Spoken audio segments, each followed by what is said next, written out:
বাচ্চা আমি নিয়ে যাবো, আমি পারলাম। আমি কোনোদিন আমি কইছি আমি সবার হাতে পায়ে ধরে ক্ষমা চাইতে আছি, আমার ক্ষমা করে না। আমি কোনোদিন মায়ের আমি খাওয়ানো পড়ানো কাছে রাখবো সবকিছু কোনোদিন মায়ের গায়ে কোনো হাত দিতাম না। আমরা তার উপর অবজারভেশন থাকবো, যদি 1 মাসের ভিতরে এই মেয়েদের দায় সঠিকভাবে পালন না করে, খাওয়া দাওয়া থেকে শুরু করে শাসনতা আদরতা স্কুল লেখাপড়াটা যদি না করো, আমরা কিন্তু ব্যবস্থা নিতে পারবো। তোমার এই 2 বাচ্চা ফালার মতো শত লোক টাকা মারা কিনে নিয়ে আসে, দিলে এটা আমিও নিয়ে যাবো। এই বাচ্চা আমি নিয়ে যাবো, আমি পারলাম। তোমার উপরে 1 মাসের আমরা একটা তদারকি থাকবে আমাদের লোক।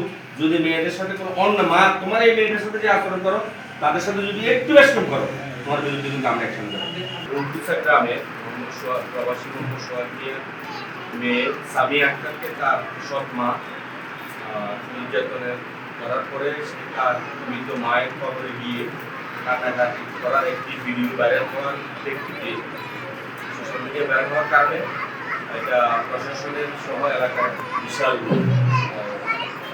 নিন্দার ঝড় ওঠে। তার প্রেক্ষিতে আমাদের জেলা নির্বাহী অফিসার মহোদয় তিনি আমাকে বলার পরে আমি সাথে সাথে এখানে গিয়ে মেয়েকে এবং মেয়ের মাকে নিয়ে জেলা নির্বাহী অফিসের সামনে আসি। নায়াসিনামাইড ও স্যালিসাইলিক সমৃদ্ধ লিলি ফেস ওয়াশ যা ফেসের ডেড স্কিন সেল দূর করে দেয় দ্বিগুণ ফাস্টার ব্রাইটেনিং।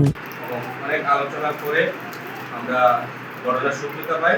যেহেতু এই মেয়ের মা নাই, তাকে অভিভাবক সুন্দর না করার সত্ত্বে মেয়ের মা ভবিষ্যতে যে কাজ করবে না মর্মে আমাদের ইউনিয়ন মহলের সামনে মোতালেকা দিয়ে এই বিষয়টার সমাধান করতে।